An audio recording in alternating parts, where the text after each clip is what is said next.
Chers amis téléspectateurs, vous tous qui suivez NASFOR TV sur Internet ou sur les réseaux sociaux, je vous salue où que vous soyez. J'ai l'honneur, j'ai le plaisir ce soir de recevoir sur ce plateau Bishop Mathieu Gagnon de la Mission chrétienne de Le Mans, MCL à Lausanne. Bishop Mathieu, bonsoir.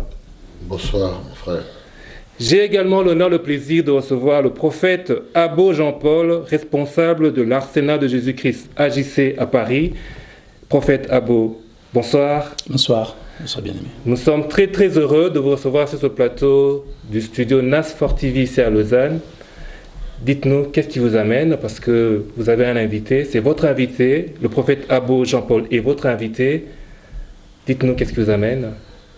Je suis dans la joie d'abord de rencontrer les amis et téléspectateurs et internautes, de pouvoir dire que nous sommes heureux d'avoir avec nous le prophète Jean-Paul Abo, responsable d'Arsenal de Jésus-Christ de Kinshasa, London, États-Unis, mais il est pasteur à Paris. Il est venu pour ce que nous avons appelé une croisade de prière pendant 5 jours, et vraiment Dieu s'est glorifié. Que le Seigneur soit béni pour cela.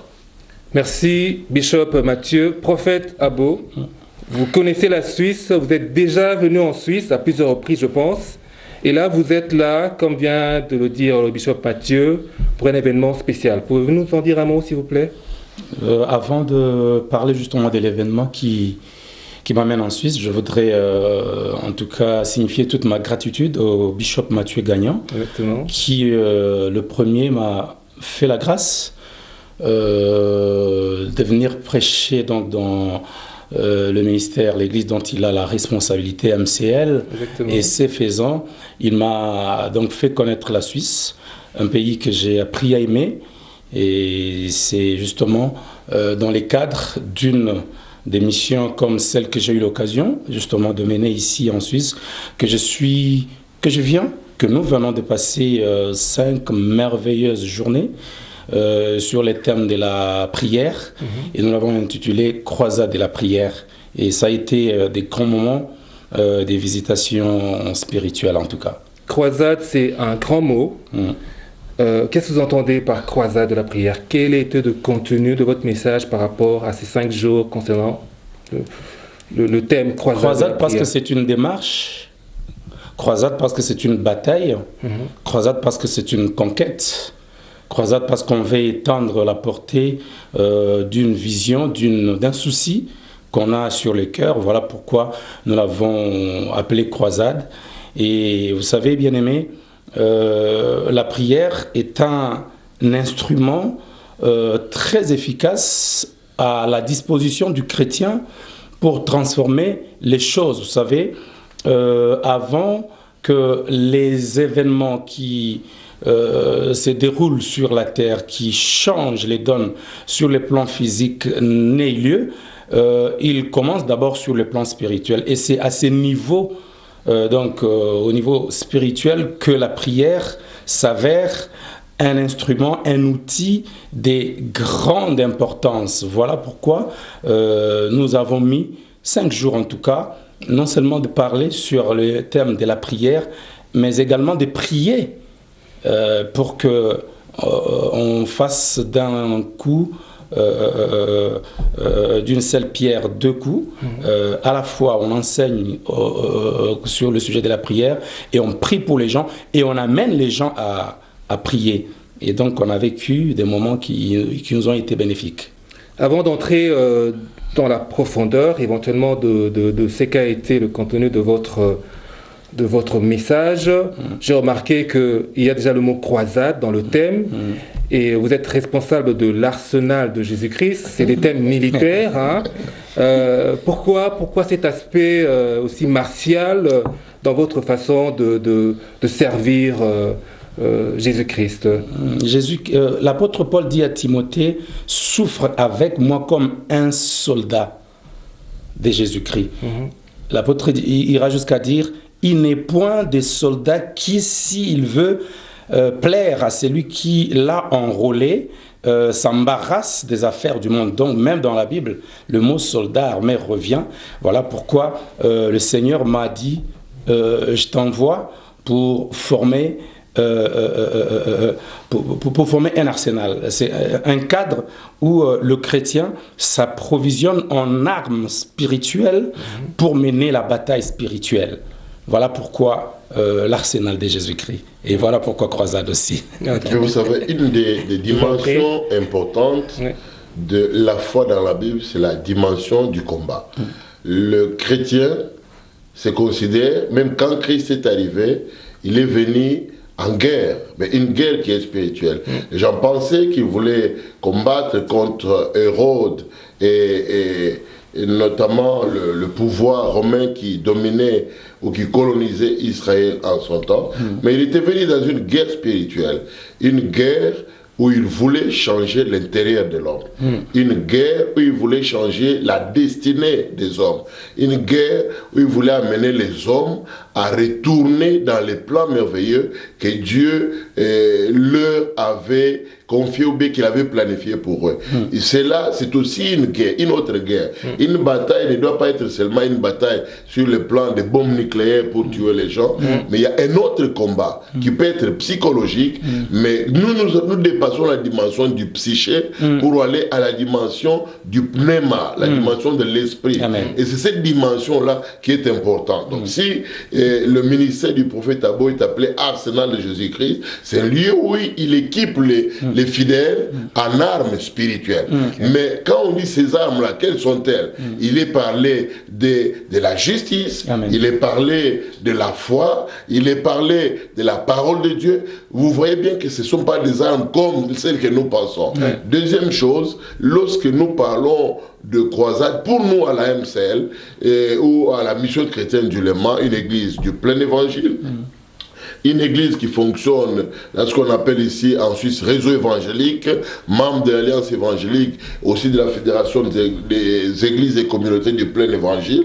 Donc si nous avons dit croisade des prières, parce que cette année, elle est déclarée pour nous prophétiquement une année de conquête par le moyen des alliances avec Dieu.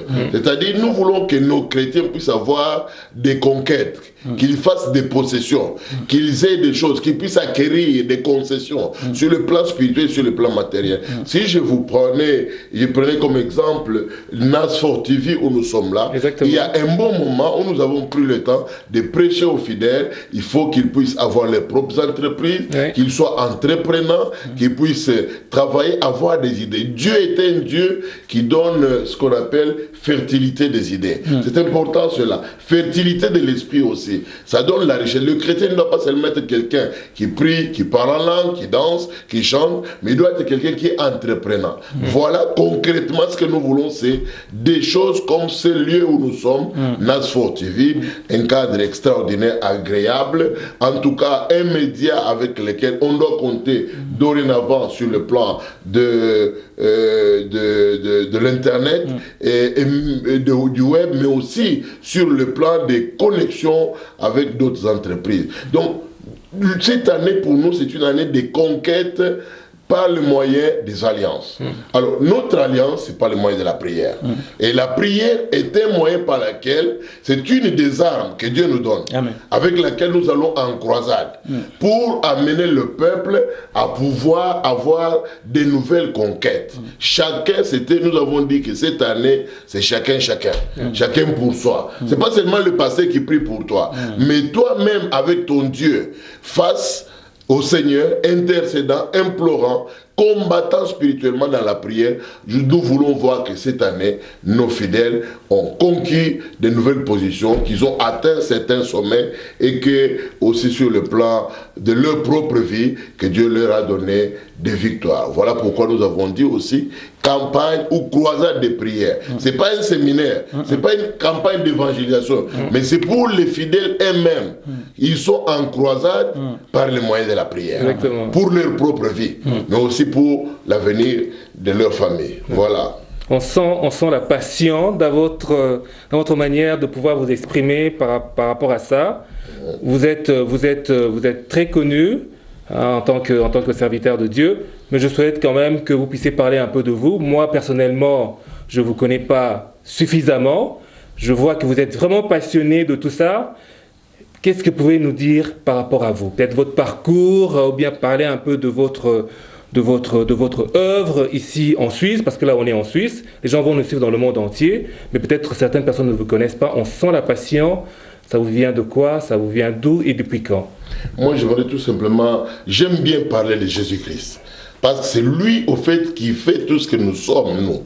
C'est pas que nous sommes nous-mêmes quelque chose, mais c'est ce que Dieu a fait de nous qui est important. Mais s'il faut parler plus ou moins de nous, moi, je suis un pauvre pécheur, sauvé par la grâce de Dieu, au moyen de l'œuvre du salut accompli par Jésus il y a 2000 ans. Je suis né, j'ai grandi, j'étais au petit séminaire, pour ceux qui ne le savent pas, donc j'avais, oui, en Afrique, j'avais personnellement la passion et la vocation à un certain moment de devenir prêtre, mais il a fallu qu'il y ait une profondeur à moi. Donc c'était juste d'abord comme vous savez, Dieu utilise certains moyens qui semblent ne pas être des moyens. Exactement. Mais dans toute chose, Dieu a une destinée avec chacun de nous. Je suis formé comme ingénieur en électronique. J'ai fini à l'ISTA, Institut supérieur de technique appliquée. J'ai dû à travailler comme ingénieur. J'ai aussi été formé ici à l'école d'ingénieurs à Genève. Bon, plus ou moins, je suis aussi théologien en formation. Mais ce qui est le plus important, c'est que Dieu a fait de nous. Je peux dire que le Seigneur appelle les gens pour qui nous ne pensons pas. Le Seigneur m'a fait la grâce, malgré tout ce que j'ai été, il m'avait pointé avant la fondation du monde, il m'avait connu, il m'avait choisi, et il a fallu que le temps... Vous savez très bien qu'il y a aujourd'hui un vrai problème. Il y a beaucoup de Portugais qui émigrent maintenant en Angola, en Afrique, en Guinée, Bissau, Guinée-Bissau, et même au Congo, il y a aussi beaucoup de gens, malgré qu'il y a les guerres là-bas, il y a beaucoup de gens qui sont en train d'aller chercher de l'argent à l'Est là-bas. D'ailleurs, ces guerres-là sont créées par certains lobbies cachés, occultes qui sont ici. Donc, première des choses, je voudrais parler au peuple suisse qui a le droit de voter, qu'il soit maintenant de n'importe quelle couleur. Je voudrais vous dire, la peur de l'autre ne construira pas le pays. Au contraire, la main dans la main, on peut construire, faire de quelque chose ce pays. Et ce message, vous savez, ce message qui est en train d'être véhiculé dans la peur de l'Union européenne ne construira pas. Parce que le problème aujourd'hui, ce n'est pas nécessairement les requérants d'asile, ce n'est pas nécessairement les Africains ou les Asiatiques. Aujourd'hui, la question, il s'agit des Européens, des membres de l'Union européenne qui doivent venir en Suisse. C'est ça la peur. C'est même l'objectif des élections, même si on ne le dit pas clairement. Mais vous avez vu, les réactions sont automatiques. La Suisse est un petit pays. Elle est enclavée, elle est bloquée de toutes parts par les grands pays européens. Bien sûr que la Suisse est stable dans ce qu'elle est en train de faire dans sa politique, mais si elle fonctionne dans cette logique-là, je pense qu'en Suisse, nous perdrons. Je vais rappeler une chose. Vous savez qu'on ne peut pas, on n'est pas capable de réagir et de lutter contre l'Union européenne et contre toutes ces puissances dans la mondialisation. Je rappelle qu'il y a quelque temps, les Américains ont soulevé l'histoire des fonds juifs qui étaient cachés en Suisse. On a mis tellement la pression que la Suisse a été incapable de résister. Elle a dû débourser de l'argent pour mettre dans le fonds juif pour que ça puisse se calmer. Donc l'Union européenne aujourd'hui a tous les moyens de coincer la Suisse. Donc au peuple suisse qui est poussé à voter dans des idéologies du repliement, de la maladie, de l'enfermement, de la schizophrénie, je voudrais dire que faites attention, on ne construit pas en se repliant sur soi-même. La vie, l'homme n'est pas créé, il ne regarde, nos yeux ne regardent pas sur nous-mêmes, nos yeux regardent de l'autre côté. Il faut s'ouvrir. Deuxième chose, et en même temps en avertissant que ce vote-là, cette influence, je voudrais dire de l'extrême droite, ne construit pas le pays, va détruire ce pays. Deuxième chose, je voudrais dire aux étrangers, notamment aux Africains, que ce n'est pas parce que ces lois sont en train de sortir que la Suisse ne vivra pas avec les étrangers. Et elle est obligée de vivre avec les étrangers. Elle est obligée de vivre avec les étrangers. D'abord, j'ai entendu un patron qui parlait ce soir dans les informations qu'il ne peut pas trouver dans le marché du travail la population qu'il faut. Ça veut dire qu'on a besoin de l'autre. Exactement. Et que pour nous qui venons d'ailleurs, je sais que Christophe Blorer lui-même, le monsieur qui est l'idéaliste de ce parti de l'extrême droite, que je ne vais pas beaucoup glorifier ici en le citant, peut-être que on n'a pas eu faire de la publicité d'ailleurs. Voilà, qu'ils ne le connaissent même pas. Voilà. Mais pendant qu'il était au pouvoir, nous avons mis la foi dans nos chrétiens.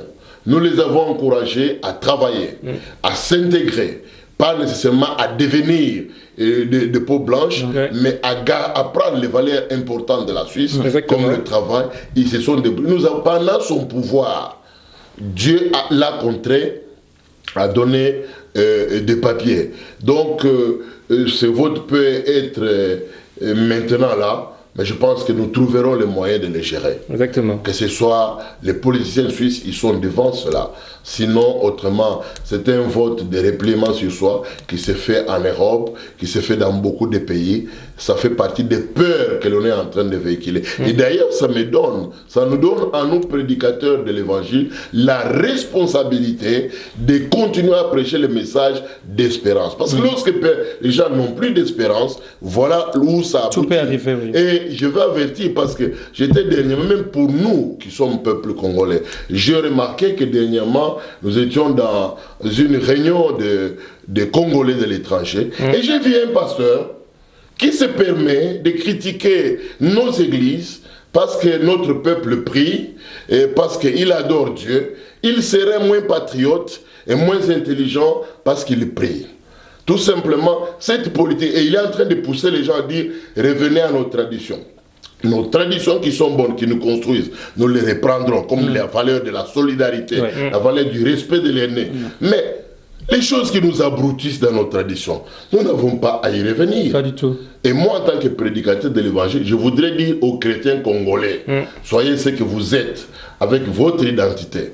Ne rejetez pas l'autre. Voyez les dangers du repliement sur soi qui est en train de se passer en Centrafrique. Donc c'est un projet dangereux non seulement pour la Suisse, mais dangereux aussi pour l'intégration de la Suisse dans le concert des nations. Exactement. Donc je prie en tant qu'homme de Dieu que la paix et que tout le projet de l'extrême droite, du danger, du renouvellement, du réveil du nazisme tombent par terre. Ceux qui ont tenté de détruire le monde par cette idéologie-là ont échoué et ceux qui tenteront aussi échoueront. Ok, c'est un sujet d'actualité. Je me suis donné la peine de poser la question parce que je pense que c'est important aussi qu'en tant qu'homme de Dieu, en tant que serviteur de Dieu, vous puissiez réagir à l'actualité. Évidemment, nous allons revenir maintenant au sujet à la raison de votre présence sur ce plateau. Je laisse la parole au prophète Jean-Paul Abo qui va justement nous parler en long et en large du contenu de son message, de sa présence ici en Suisse. Nous nous sommes introduits le tout premier jour en disant conduis-moi au rocher que je ne puis atteindre. C'est un texte qui est tiré du psaume, du livre des psaumes. Et au fait, l'être humain a été créé par Dieu avec au fond de lui l'esprit de progrès.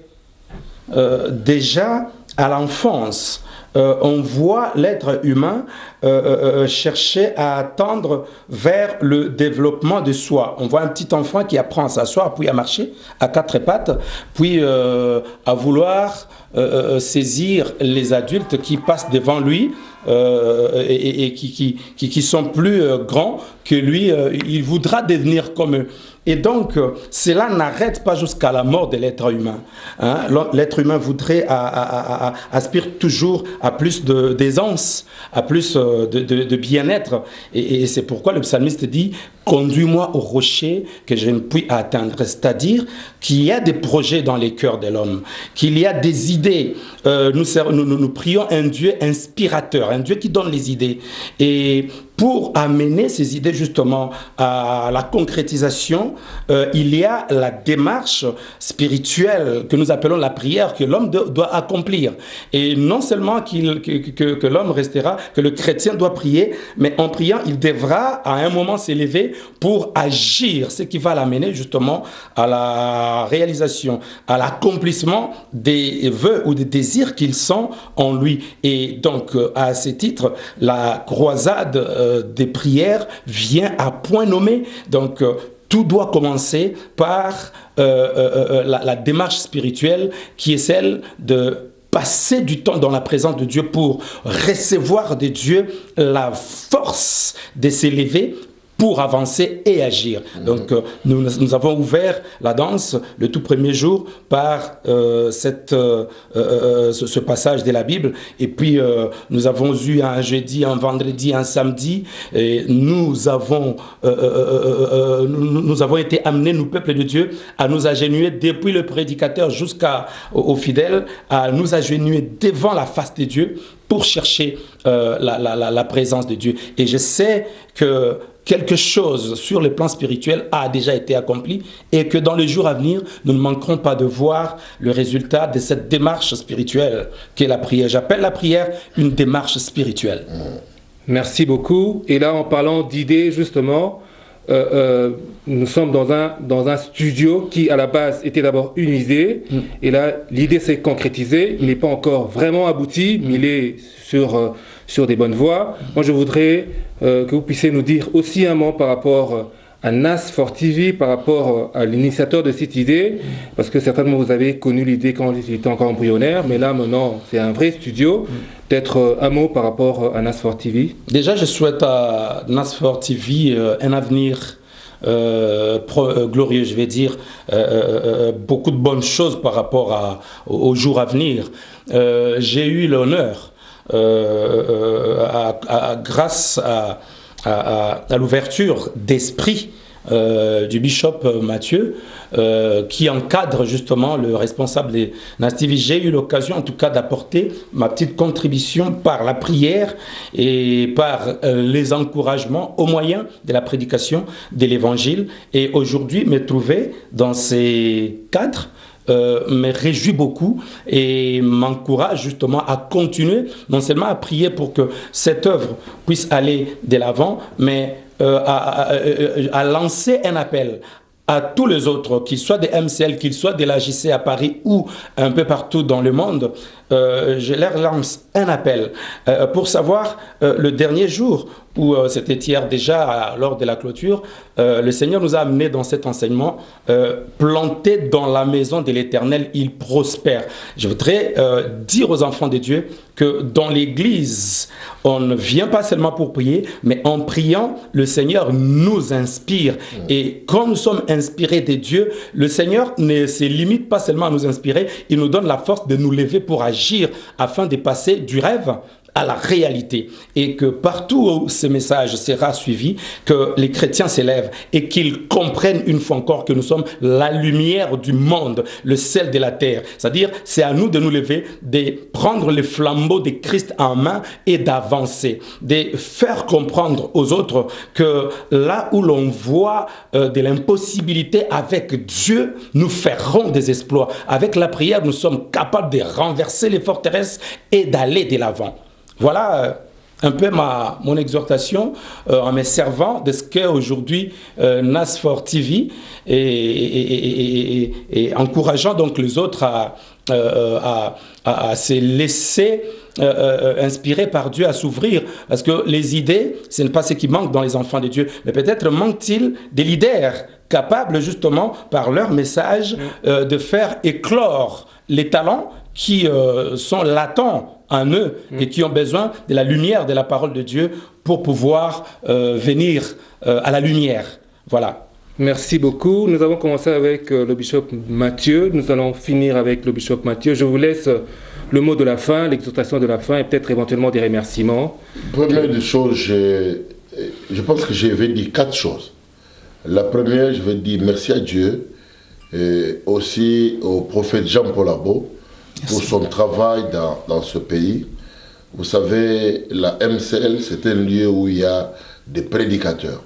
Je vous dis réellement des bons prédicateurs. Un lieu où on peut être formé, encouragé pour la vie. Mais le prophète Abo a apporté sa spécificité. C'est un homme qui a fait de grandes choses dans l'évangile, dans le monde. Et parfois, il n'est pas encore très bien connu ici en Europe, mais il a apporté la différence. Son message a été particulier parce qu'il n'a pas longtemps parlé, mais nous avons vécu la prière. Je vais, à cause de cela, dire, et nous avons déjà, lui dit que nous verrons, mais j'ai déjà des témoignages parce que je suis le pasteur de l'église. Nous avons commencé à vivre des grandes choses et des bons témoignages. Je veux dire pour cela à nos amis qui nous regardent que Dieu est réel, mon ami. Dieu n'est pas une histoire. Je suis cartésien à la base, formé vraiment très fort en mathématiques. Et pour vous dire que je ne pouvais pas accepter cette histoire de Jésus s'il n'y avait pas une vie qui m'a pénétré. Dieu est réel et il donne la vie. Et la prière, c'est une arme réelle. Et je voudrais dire à l'Église, nous avons dit qu'il faut que l'Église se manifeste aujourd'hui. Il faut que l'Église de la chair, de la confusion, qui fait la contre-propagande par le contre-témoignage, puisse se taire, et il faut que l'Église de l'Esprit se lève dans le monde aujourd'hui, qu'elle se lève par les moyens de la prière pour que nous puissions vivre plutôt un vrai réveil, un réveil des signes, des prodiges qui montrent même, parce que dans ce pays, les pasteurs ont formé, fabriqué ces pays. Et pour que de nouveau, on puisse voir que le Dieu que nous prêchons est réel. Est réel et la prière est un moyen important par lequel nous devons travailler pour utiliser l'expression d'arsenal de Jésus-Christ. C'est une arme puissante qui peut changer les choses. Et cette année, pour tous les enfants de la MC, pour tous les amis qui voudraient vivre, c'est une année que nous avons aussi déclaré. L'un de nos slogans, c'est année du retour au pied de Dieu, au pied de Jésus, pour voir de grandes choses. Avec la sainteté, la crainte de Dieu et la prière. C'est notre défi, c'est notre décision. Et chaque mois, nous aurons une croisade de prière à la MCL. Je lance donc un appel à quiconque voudrait être encouragé et édifié de toutes les nations donc, que vous pouvez contacter Nasfort TV, il vous indiquera la MCL est juste à 50 mètres de Nasfort TV. Troisième chose, je voudrais dire que nous sommes dans des temps très difficiles où la plupart des écrits prophétiques de la Bible sont en train de s'accomplir. Lorsque nous nous sommes convertis, nous avons imaginé que la préparation de l'Antichrist, son action sur la terre et certaines choses étaient pour des temps très éloignés. Mais nous sommes en train de voir que réellement, l'esprit de l'Antichrist agit déjà. Donc je vais lancer aussi un appel et un encouragement pour les chrétiens à prendre Dieu au sérieux dans leur vie de chaque jour, et pour ceux qui ne connaissent pas le Seigneur, qu'il y a une vraie vie. La parole de Dieu est réelle, venez à Jésus et il vous donnera la vraie vie, il vous sauvera, il vous transformera. Dernière et quatrième chose que j'aimerais dire, c'est le souci pour mon pays. Je voudrais dire à tous qui sont de ma nation, de mon pays, le Congo, que la prière est une arme par laquelle nous pouvons changer les choses. Si nous avons quitté de l'ancienne dictature pour bousculer les choses, c'est parce que les chrétiens se sont mis aussi ensemble pour prier, quels que soient leurs horizons. Je pense que Dieu est capable de changer par les moyens de la prière. Bien des gens, dans certains milieux, entre guillemets, intellectuels, imaginent que la foi en Dieu nous empêche d'être patriotes et de lutter pour notre pays. C'est faux, c'est une distraction que les gens veulent nous amener. Je sais très bien que dans certains milieux, il y a beaucoup qui sont occultistes, francs-maçons, et ils profitent du combat pour le pays que nous sommes en train de mener pour injecter leurs idées. Mais moi je pense qu'avec la prière, nous pouvons aussi lutter pour nous devons prier pour notre pays, pour les lois qui se passent dans notre pays. Nous devons prier aussi pour que nous ayons des autorités qui aiment Dieu, qui aiment le peuple congolais et qui luttent pour que le Congo change et que le Congo puisse vraiment vivre sa vraie valeur. Que Dieu vous bénisse, qu'il bénisse mon pays, qu'il bénisse la Suisse, le pays qui m'a accueilli, et que le Seigneur vraiment bénisse aussi Nasfort TV. Surtout n'oubliez pas, Nasfort TV, c'est vous. Voilà, merci beaucoup à vous tous qui nous avez suivis. Nous avons reçu 2 serviteurs de Dieu qui nous ont amené un message de paix. J'espère que vous l'avez bien reçu. Et en parlant de paix, je veux moi aussi lancer un appel. Je souhaite la paix à la République démocratique du Congo, à la République centrafricaine. Je souhaite la paix à la Syrie également. Et j'espère vous retrouver très bientôt avec d'autres formats, avec d'autres concepts sur Nasfort TV. Merci encore et à très bientôt. Nasfort TV, c'est vous. Au revoir.